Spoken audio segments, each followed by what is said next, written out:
Si vous étiez aveugle, vous n'auriez pas de péché. Mais puisque vous dites « nous voyons », votre péché demeure. Voici l'une des vérités les plus importantes. Le pire type de cécité est celui qui ne reconnaît pas qu'il est aveugle. Le plus grand problème, ce n'est pas le péché, c'est de ne pas vouloir reconnaître le péché.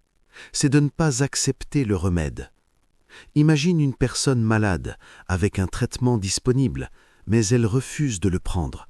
La maladie, qui pourrait être guérie, devient incurable, non pas parce qu'il n'existe pas de remède, mais parce que la personne ne veut pas être guérie. C'est ce qui est arrivé aux pharisiens, et c'est ce qui peut nous arriver à nous aussi. Le soi-disant péché contre l'Esprit Saint n'est pas une faute ordinaire, c'est le refus de la vérité, le refus du repentir, le refus de la grâce. C'est dire « je n'ai pas besoin de Dieu, je n'ai pas péché, je ne veux pas changer ». Et ainsi, la personne demeure dans la cécité. Mais il existe un autre chemin, le chemin de l'aveugle, celui qui reconnaît « Seigneur, je ne vois pas ». Seigneur, je suis pécheur. Seigneur, guéris-moi.